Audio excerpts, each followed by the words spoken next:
উত্তর ত্রিপুরা জেলার শাসক কার্যালয়ের কনফারেন্স হলে তপশিলি জাতি কল্যাণ দপ্তর, প্রাণী সম্পদ বিকাশ দপ্তর এবং মৎস্য দপ্তরের উদ্যোগে উত্তর জেলার সকল দায়িত্বপ্রাপ্ত অফিসারদের নিয়ে জেলা ভিত্তিক এক পর্যালোচনা বৈঠকের আয়োজন করা হয়। বৈঠকে উপস্থিত ছিলেন প্রাণী সম্পদ ও মৎস্য দপ্তরের মন্ত্রী সুধাংশু দাস।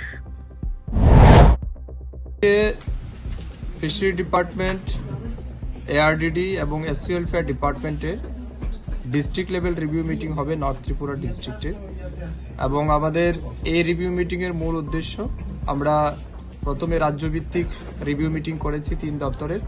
সাবসিকুয়েন্টলি জেলাভিত্তিক আমাদের 2 দিনের প্রবাস হয় প্রত্যেক জেলাতে।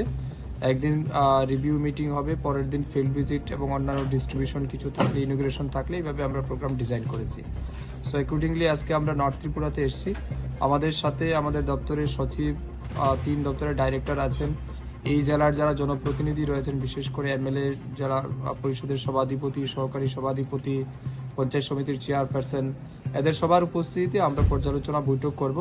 এই 3 দপ্তর আমরা যে টার্গেট নিয়েছিলাম এই 24-25 অর্থ বছরে, সেটা কতটুকু ফুলফিল হয়েছে, কি পরিমাণ অ্যাচিভমেন্ট আমাদের রয়েছে, কোন জায়গাতে ঘাটতি আছে, কি সমস্যা আছে, এই সমস্ত বিষয়ের উপর আমরা আলোচনা করব। সবার কাছ থেকে পরামর্শ চাইব এবং সঠিক সময়ের মধ্যে যাতে সমস্ত স্কিমগুলি ইমপ্লিমেন্ট করা যায়, তার জন্য আমরা দপ্তরকে বা দপ্তরের আধিকারিক যারা রয়েছেন তাদের সাথে আমাদের সেই বিষয় নিয়ে আলোচনা হবে। জনপ্রতিনিধি যারা উপস্থিত থাকবেন তাদের কাছ থেকেও আমরা পরামর্শ চাইব, তাদের লেভেলে কোনো রকমের অসুবিধা হচ্ছে কি না, বা তাদের অভিজ্ঞতা কি, সেই সমস্ত বিষয়ের উপরে আমরা আলোচনা করে যাতে একটা ফ্রুটফুল ডিসকাশন হয় এবং আগামী দিন এই 3 দপ্তরকে কাজে লাগিয়ে আমাদের এই জেলার যারা কৃষক আছেন, বিশেষ করে মাছ চাষি বা লাইভস্টক ফার্মার, তারা যাতে উপকৃত হতে পারেন, সেটাই আমাদের মূল উদ্দেশ্য।